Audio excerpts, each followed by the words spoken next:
बरं का, एक बाई घरात आहे, 2 मुलं आहे, नवरा आहे, काय हो सकाळी उठून देवाला नैवेद्य करावा, आंघोळ करावी. आता त्या पोरांना आंघोळ करता करताच घालता घालता तिला 10-11 होतात. आता कुठलं नैवेद्य काय? मग ती आपली झाल्यावर देवाला नवऱ्याचा डबा करून देते. मग नैवेद्याला देवा समजून घे बरं का. माझं बोलणं कळलं? आता याची पुष्कळ असतील इथे, काय त्याच्यात विशेष काय? आणि लेकूरवाळ्या घरातला देव असा रागवत नाही. लेकूरवाळ्या घरातला देव असा रागवत नाही. त्याला माहिती आहे मला थांबता येतं, मोठा माणूस आहे. घरातला आई वडील सुद्धा म्हणतात ना, अगं आपण थांबू, पोरं घाई करतायत, दे त्यांना दम धरत नाही. बरोबर आहे. तसं देव आहे, तो लेकूरवाळ्या घरात असल्यानंतर संसारिकाचा तो म्हणतो चल चालेल चालेल चल हा चालेल. अहो काही वेळेला नैवेद्य दाखवायचं सुद्धा माणसं विसरतात. त्यांना एकदम संध्याकाळी आठवण होते हे नैवेद्य दाखवलं नाही. मग देवा आज जरा संध्याकाळी घ्या. ते म्हणतो ठीक आहे चालेल. मी विचारलं, म्हटलं तू चालवून कसा घेतोस? तो म्हणला काय तुझे एकट्याच घर आहे काय? अरे नैवेद्य खाण्याकरता तुझं एकट्याच घर आहे का? कितीतरी घरं पडलीत, तुझं नाही तर तिथलं. एक लक्षात ठेव, ते म्हणाले तू तुझ्याकरता नैवेद्य दाखवत नाहीस, तुझ्या मनाला समाधान वाटावं म्हणून दाखवतोस, माझ्याकरता नाही. कशाकरता नैवेद्य दाखवतो? आपल्या मनाला बरं वाटावं. खरंच आहे. देवाला प्रसाद दाखवतो आपण, नैवेद्य दाखवतो आणि त्याचा प्रसाद ग्रहण करतो, हा त्याच्यातला उद्देश आहे. आलं का लक्षात? त्याला आता काही काही जर निर्गुण निराकार परमात्मा म्हटल्यानंतर नैवेद्य दाखवण्याचा प्रश्न आलाच कुठून? नाही. परमात्मा जर निर्गुण निराकार आहे तर नैवेद्य दाखवण्याचा प्रश्न आलाच कुठून? पण सगुण साकार म्हटल्यानंतर त्याच्याशी प्रेमाचं नातं जोडता येतं, हाच मुद्दा चाललाय. म्हणून धर्माच्या आधाराने वाटचाल जरूर करावी, पण ती करणं इतकं सोपं नाही आहे. म्हणजे अधर्माने वागावं का असं म्हटलेलं नाही मी. आधी काटेकोरपणाने तुम्ही त्याचं आचरण करायचं म्हटलं तर अवघड आहे. आता पंढरीच्या वारीच्या रिस्तीने 6 वाजता दिंडी निघते. आता यंदा तर केवढे लाखो माणसं, कुठे आंघोळीचं पाणी? मग सकाळी उठतो तर जिथे म्हणेल तिथे टँकरचं दात बीत घासतो, चुळबीळ भरतो, चहा घेतो, जय राम कृष्ण हरी. आपल्या बायकोला आपण आवरल्याशिवाय काही जमणार नाही.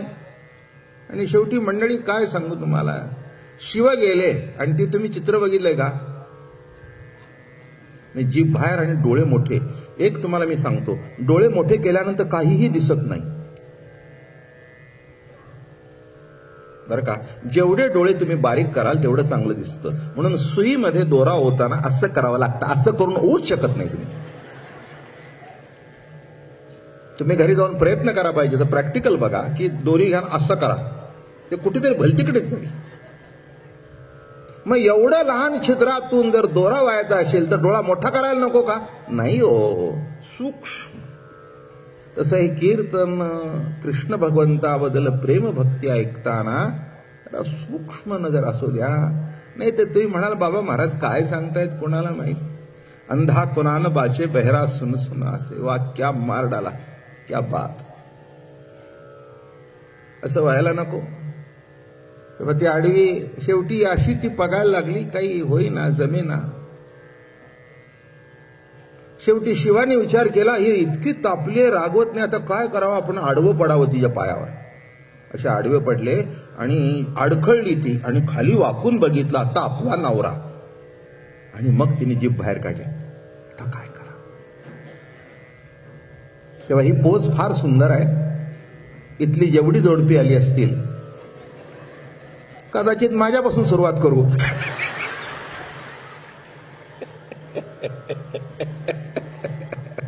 आता काय करता, तुम्हाला बरं वाटण्याकरता बोलावं लागतं मला. हो, इथून पुढच्या नवदाम्पत्याने जर ठरवलं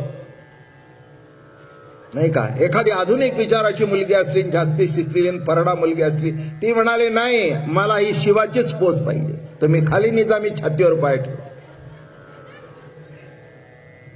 बाई लग्न ठरलं त्या दिवसापासून सगळा पाय तुझा आमच्या छातीवरच आलाय, अजून कशाला वारकड पाहिजे. अवघड आहे एकंदर सगळं गणित. मी काय सांगतो नीट लक्षात घ्या. सांगण्याकरता सांगत नाही. कोणचंही रूप, कोणचंही ध्यान साजेर गोजीर लागतं, नाही का? असं रूप पाहिजे, असं दर्शन पाहिजे की बघितल्यावर असा आनंद वाटला पाहिजे. सुंदर ते ध्यान भविटे वरी राजस सुकुमार मदनाचा, हे राम अवतारापासून आपण म्हणू शकतो. त्याच्या मागच्या कोणत्याही अवताराला हे म्हणताच येत नाही. परशुराम काय राजस सुकुमार, सतत डोळे वटारलेला अवतार खरा, नवराच खरा, पण तो प्रेमातला. पत्नीच खरी, प्रेमातलं. मुलं बाळ सुद्धा उगीच खसखन ओरडताना बरं वाटत नाहीत, नाही का? ती सुद्धा कशी असावी? प्रेमाने बोलणारी असावी. म्हणजे जीवनामध्ये कोणत्या रूपाची माणसाला इच्छा आहे. तुकाराम महाराज सुद्धा म्हणताना म्हणाले, दावी रूप मज गोपिका रमणा, गोपिकांशी रममाण होताना, रास क्रीडा करत असताना जे तुझं सौंदर्यशाली प्रेमाने उत्प्रत भरलेलं जे रूप होतं ते आम्हाला दाखव. दुसरं कोणचं नाही बरं का? हो, बाकीचे रूप ठीक आहेत, तो रथावरचं रूप सुद्धा ठीक आहे बरं का? हो, रथावर ते गीता सांगणारा प्रवचनकार वगैरे ठीक आहे, पण देवा तुकाराम महाराज जेव्हा म्हणाले दावी रूप रथावरचे नाही, दावी रूप, कारण तिथे सुद्धा देव काय असं साधन होतं रूप ते. अहो, सगळे विरोधक बसलेले बरं का, समोरच्या बाजूला सगळे कौरव. इथे पांडवांचं कसं काळजी, पांडवांना जतन करायचंय. लक्षात ठेवा, दुष्ट प्रवृत्तीपासून रक्षण करण्याकरता सुद्धा ईश्वरी शक्तीची कृपाच आपल्यावर लागते. जोडोन या हात येती काकुळती, पाव कृपा मूर्ती आम्हा लागे. अवतार घेसी दुष्ट वधावयासी, एसी गुकुळासी म्हणून या. पाहून या तुला लक्ष्मी पातली, दरिद्रे पळाली येथून या. सकाळासी सुख द्यावे आलासी, आम्हासी वनवासी दुःख होती. अरे तू दुष्टांचा संहार करण्याकरता आलायस, म्हणजे दुष्टांचा संहार करून त्यांना दुःख दे, आम्हाला का? प्रश्न काय विचारला कळलं का? हा, चोरी केलेला अटक करावी, ज्याने चोरीच केलं नाही. पण सध्या असंही चालतो,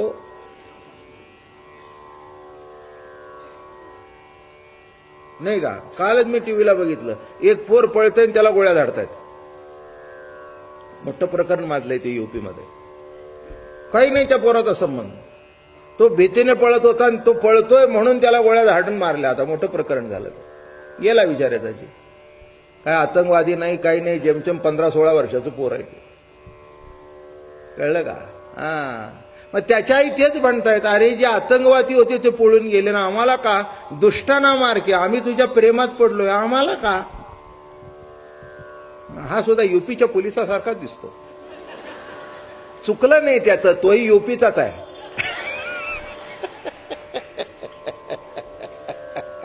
कृष्ण कुठला युपीचाच आहे ना. असो, विनोदाचा भाग सोडून द्या, खरंच आहे, तिथलाच आहे तो. आलं का लक्षात? म्हणून त्याच्या अंगामध्ये नटखटपणा भरपूर आहे. इतका नटखटपणा आहे, अरे वाईटाच्या मागे लागलं ठीक आहे, आम्ही तुझ्या प्रेमात पडलेलो आहे, आम्हालाही त्रास. म्हणून शब्द कसे वापरलेत बघा. सकाळासी सुख द्यावे आलासी, आम्ही वनासी दुःखी होतो. अरे सर्वांना सुख, व्यास म्हणतायत हा हा हा, पराशर म्हणतायत हा, वामदेव म्हणतायत वा वा वा, नारद तो भजनच करतायत, आणि आमच्या वाटणीला हे दुःख का? आमच्या वाटणीला दुःख का? कोणत्याही व्यक्तीचं आपल्याला प्रेम अधिष्ठित रूप बघायला बरं वाटतं. नवरा किती जरी प्रिय असला तरी वटारलेल्या डोळ्याचा नाही.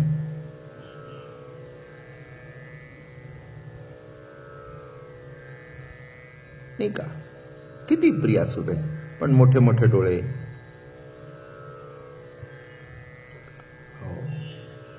आवाजामध्ये क्रोध आहे.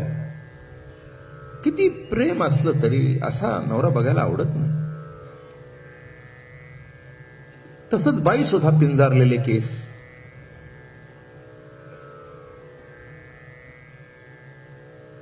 बर का, एकदम वस्तन अशी अटॅक करण्याच्या पवित्र्यामध्ये. बरं का. ती काली त्या पुतळ्यात बघायला बरं वाटते, पण दर्शनाकरता रुक्मिणीच बरी. काय म्हटलं मी? हो, ती काली माता, तिची जीभ बीप अशी, ती हातामध्ये मुंडक, अरे काय, आणि पुन्हा नवऱ्याच्या छातीवर पाय. माहिती की नाही तुम्हाला? हा, ती काली बघा ना, ते खाली आडवा आहे तो काही दुसरा माणूस बिणूस कोण नाही, राक्षस. शिवाय इथल्या बायकांनी जर ठरवलं की आम्हाला या पोज मध्ये फोटो पाहिजे, तर पुढे काय व्हायचं?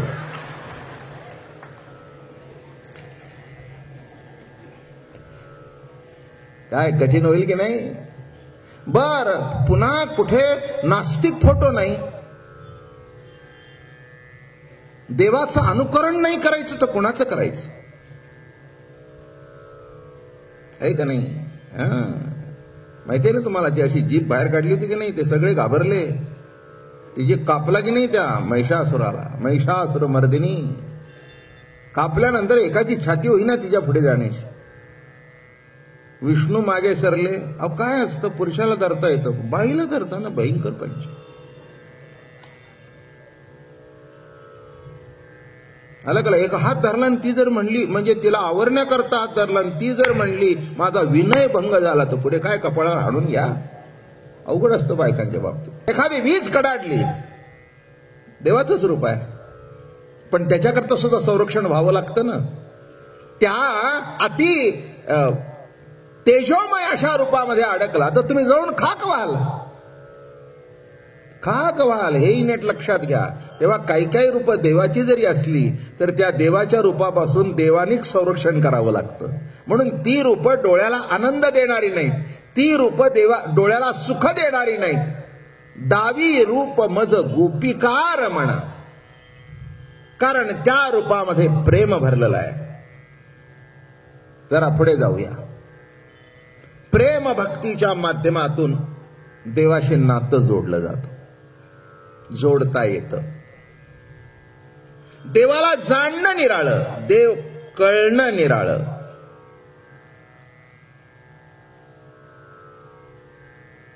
आणि देवाशी प्रेमाचं नातं जुळणं निराळं. आपले अनेक माणसं आपल्याला भेटतात, भिन्न भिन्न पद्धतीने प्रत्येकाचा संबंध असतो. गडी आहे, काम करणारी बाई आहे, स्वयंपाकीन बाई आहे, नोकर आहे, ड्रायव्हर आहे, ऑफिस मधला कारकून आहे, शेजारचा मित्र आहे, सगळे येतात. प्रत्येकाशी काही नाही काहीतरी संबंध आहे. पण एखादी व्यक्ती अशी असते की ज्याचं आपलं प्रेमाचं नातं जुळलेलं असतं. तसं देवाला जाणणं निराळं आणि देवाशी संबंध जोडणं निराळं. जे ज्ञानाधिष्ठित माणसं आहेत ते देव व्हायला निघालेत, त्यांना देवाशी नातं जोडायचं नाही आहे. काय विषय चाललाय आपला? 2-3 दिवस भिन्न भिन्न दृष्टिकोनातून मांडतोय, नाही का? ज्ञान अधिष्ठित माणूस आहे तो देव होईल, पण देवाशी नातं जोडणार नाही. आणि जो प्रेमी आहे तो म्हणजे ठीक आहे, कळलं मला, आता तुझं माझं प्रेम जमू दे, तुझं माझं प्रेमाचं नातं वृद्धिंगत होऊ दे, हे महत्वाचं आहे. म्हणून लक्षात ठेवा की धर्माची मार्गावर वाटचाल करताना बर का, जो धर्म आचरण करणारा आहे करता, त्या धर्माकरता अधिकारी लागतो, ज्ञानाकरता साधन चतुष्ट संपन्न लागतं. कोणालाही धर्माचं आचरण करता येत नाही, त्याला करता साधन सुचिता लागते, बरं का. सर्वांनीच करायचं म्हटलं तर जमेल का? विधीचं योग्य पालन करावं लागतं. धर्माचं आचरण, विधीचं पालन, योग्य तऱ्हेने कर्मकांडाचं आचरण, आणि तेव्हा जे आपल्याला इष्टफळ मिळतं.